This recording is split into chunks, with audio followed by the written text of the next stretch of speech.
Now last video I gave you the expression for relative velocity.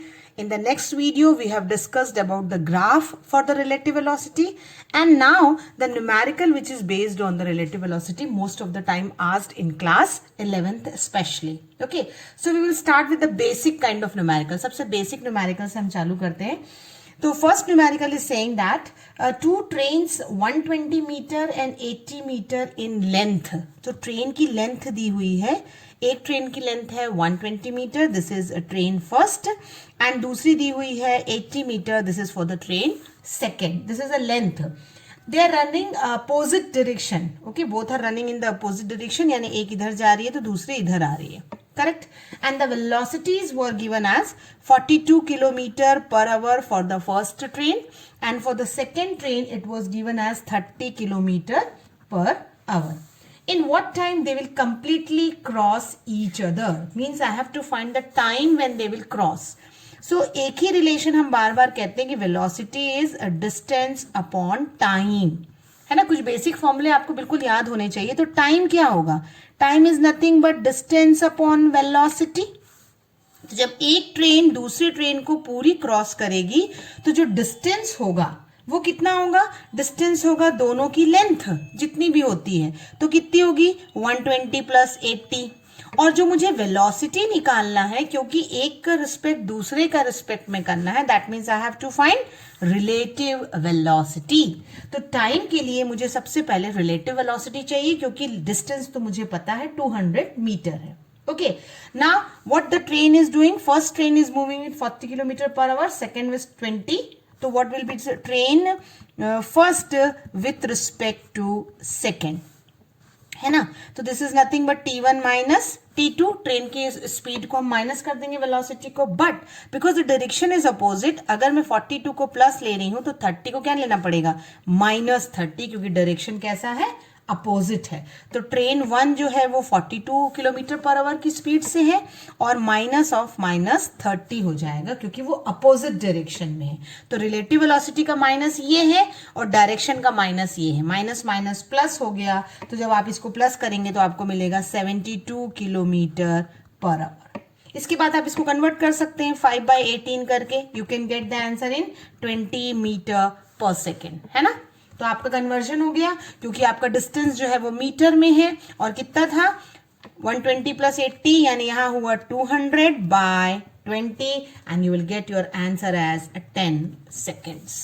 So this is very basic question for the relative velocity, कि train की अगर length दी है तो आप ध्यान रखिएगा डिस्टेंस आपका दिया हुआ है, अपोजिट डायरेक्शन का मतलब होता है कि आपको माइनस साइन इंक्लूड करना है.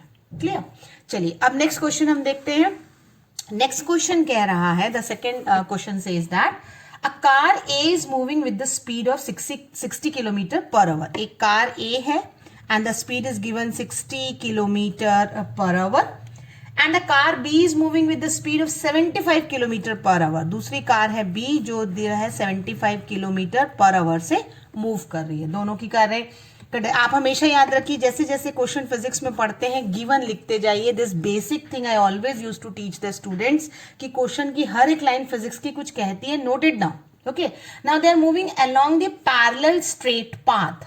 पैरेलल स्ट्रेट पाथ मतलब दोनों ही कारें ऐसे ही मूव कर रही होंगी ना. तो ये हमें डायरेक्शन इसलिए इंपॉर्टेंट है कि हमें ये पता करना है कि किसको पॉजिटिव लेना है, किसको नेगेटिव लेना है, या दोनों को पॉजिटिव लेना है, या दोनों एक ही डायरेक्शन में चल रहे हैं ना, दोनों को पॉजिटिव लेना पड़ेगा.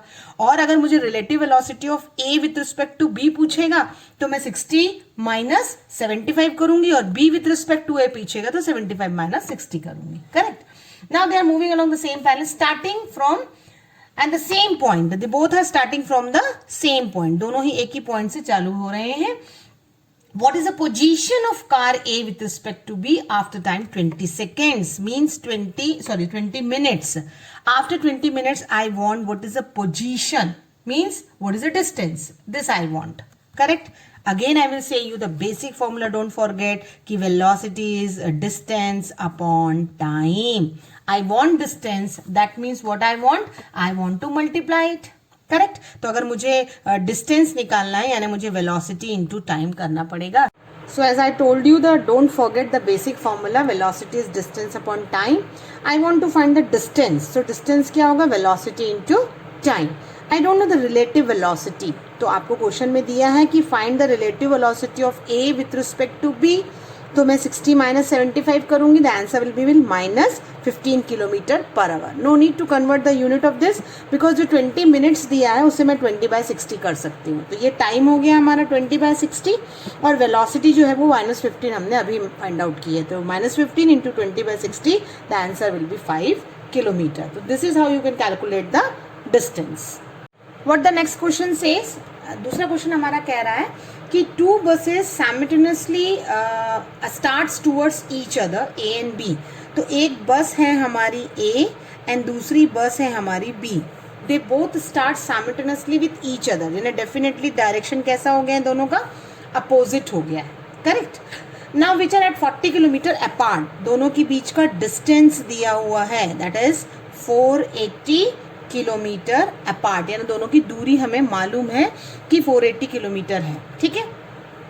Then it was asked the first bus take 8 hour to travel from A to B. जो फर्स्ट जो बस है ए से बी पहुंचने में how many hour it is taking, 8 hours it is taking. And the second bus take 12 hours to travel from B to A. अगर यही distance मैं ऐसा ट्रैवल करूं, यानी बी से ए का करूं, तो कितना टाइम लग रहा है, 12 आवर लग रहा है, यानी दोनों बसों की स्पीड में डिफरेंस होगा.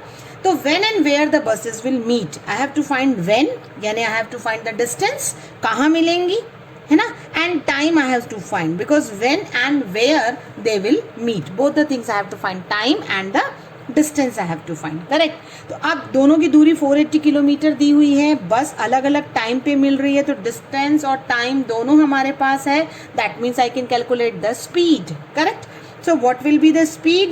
Speed for the bus A will be nothing but distance upon time, क्योंकि किलोमीटर में ही है, no need to convert. So I will solve and get 60 kilometer per hour. Similarly, if I want to find the speed of B, then it is nothing but time दिया हुआ है उसका 12. So after solving, I will get 40 kilometer per hour. Isn't it? बस एक ही फॉर्मूले पे मैं काम कर रही हूँ, velocity is distance upon time. तो अब स्पीड निकालती मैंने. Now what is the two buses when they will meet, suppose they will meet at T. अगर दोनों बसेस टी पर मिल रही हैं तो ये डिस्टेंस कितना दिया है हमारे पास, 480 दिया हुआ है. तो फिर उसी फॉर्मूले से मैं कहूँगी कि velocity is distance upon time ना. तो डिस्टेंस का फॉर्मूला क्या होगा, डिस्टेंस का फॉर्मूला होगा वेलोसिटी इंटू टाइम. करेक्ट. तो पहली बस का वेलोसिटी इंटू टाइम अगर मैं करूं तो वेलोसिटी 60 है, टाइम t है. दूसरी बस का वेलोसिटी और टाइम करूं तो 40 इंटू टी है, और दोनों बसों की दूरी दी हुई है 480, क्वेश्चन में गिवन है. तो इसका मतलब मैं जब सॉल्व करूं t कॉमन ले लूं तो 100t हो जाएगा, इधर जाके माइनस कर दूंगी, डिवाइड कर दूंगी, तो I will get 4.8 hour. I have not converted the unit, keep in mind, not needed. Need होती तो हम कन्वर्ट कर लेते. अब डिस्टेंस निकालना है तो मुझे टाइम पता ही है, तो again velocity into time can give the distance. तो मैं किसी एक का भी डिस्टेंस निकाल सकती हूँ. तो मैं कहती हूँ कि डिस्टेंस फ्रॉम बस ए, अगर फ्रॉम बस ए में डिस्टेंस कैलकुलेट करती हूँ तो कितनी वेलोसिटी थी उसकी, 60 थी, और टाइम कितना निकाला हमने, 4.8. तो मुझे डिस्टेंस मिल जाएगा 288 kilometre. This is how I can solve the question. I hope clear हो रहे होंगे आपको न्यूमेरिकल्स. अगर कोई डाउट है तो please give the comment section, you mention the doubt. Okay, do comment. Now next very important question. इस question के पैटर्न कई तरीके से बनते हैं. Suppose I am having 2 trains A and B, each of length 100 metre. मेरे पास train है, एक ट्रेन है A, suppose I will mention it A. Train A जो है मेरी, वो और ट्रेन बी, दोनों ट्रेनों की क्या दी हुई है, 100 मीटर की लेंथ दी हुई है. तो अब आपको क्लियर हो गया, 100 अगर हम ऐड कर देंगे तो 200 हो जाएगा. तो 200 हमारा डिस्टेंस होगा ट्रेन का. करेक्ट. ये बात आपको क्लियर हो गई होगी. अब हमको क्वेश्चन कह रहा है कि both are 100 metre in length running on a parallel track. Parallel track पे दोनों ट्रेनें चल रही हैं, है ना.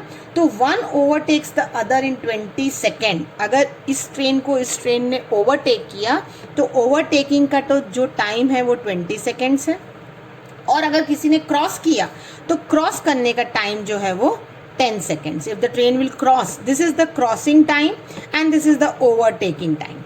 ठीक है. अगर overtaking time है तो आप क्या कहेंगे, दोनों का डायरेक्शन सेम है, यानी एक पॉजिटिव होगा और एक नेगेटिव होगी वेलोसिटी। लेकिन अगर मैं क्रॉसिंग टाइम बोलूँ, क्रॉस तो तभी होगी ना जब ऐसी होगी स्पीड, यानी अगर u इसकी स्पीड है तो इसकी स्पीड माइनस v लेना पड़ेगी, और सेम डायरेक्शन है तो ये u है ये v है, तो रिलेटिव वेलोसिटी में डायरेक्शन इज वेरी इंपॉर्टेंट। तो मैं क्या कह सकती हूँ कि let u and v are the velocities, ठीक है, पहली ट्रेन और दूसरी ट्रेन की वेलोसिटीज अज्यूम कर लीजिए आप u एंड v को। इसके बाद मैं कहूँगी कि रिलेटिव वेलोसिटी निकाल रही हूँ किसकी, ट्रेन A की विथ रिस्पेक्ट टू B। इसे मैं अगर ओवरटेकिंग कहूँ, ओवरटेकिंग का मतलब होता है कि पीछे वाली ट्रेन आगे आएगी, यानी A माइनस B होगा, ट्रेन A माइनस, यानी ये होगा U माइनस V। ये मेरी फर्स्ट इक्वेशन हो जाएगी। लेकिन अगर रिलेटिव वेलोसिटी में क्रॉसिंग के समय निकालो, relative velocity of A with respect to B, जब वो लोग क्रॉस कर रहे हैं तो A तो रहेगा लेकिन वेलोसिटी B की डायरेक्शन अपोजिट हो जाएगी क्रॉस करते समय, यानी ये हो जाएगा U प्लस V। बस ये ध्यान देना है आपको कि अगर डायरेक्शन अपोजिट हो तो माइनस माइनस प्लस हो जाएगा, ठीक है। तो अब क्वेश्चन क्या कह रहा है, क्वेश्चन ने कहा आपका इक्वेशन 1 एंड 2 आपको क्लियर होंगे। अब क्वेश्चन कह रहा है आपको कि 20 टाइम दिया हुआ है, 20 सेकेंड किसका टाइम दिया हुआ है आपको, 20 सेकेंड्स आपको टाइम दिया हुआ है for your I think this overtaking, and 10 seconds दिया है। तो again the same formula, what was the formula कि velocity is equal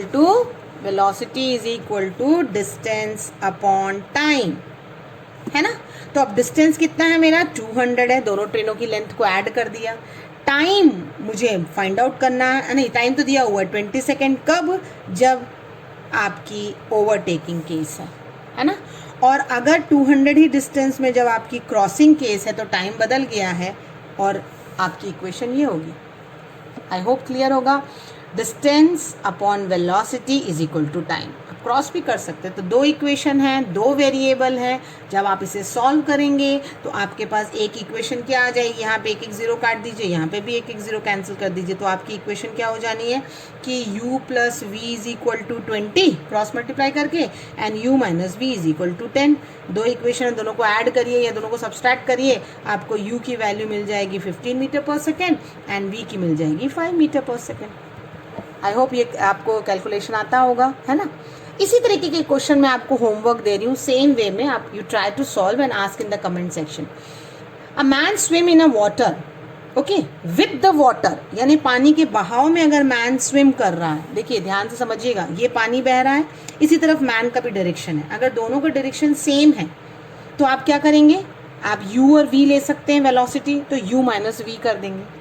and against the water बोलूँ अगर मैं, तो अगर पानी का बहाव ऐसा है तो आदमी इस तरीके से स्विम कर रहा है, अगेंस्ट कर रहा है ना, तो दोनों में एक में प्लस आएगा एक में माइनस आएगा।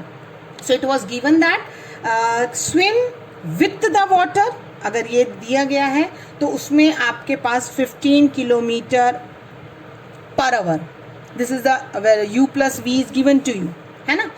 And if it is against the water then it is 5 kilometre per hour. You have to find the man's speed in still water and the speed of river, means you have to find u and you have to find v।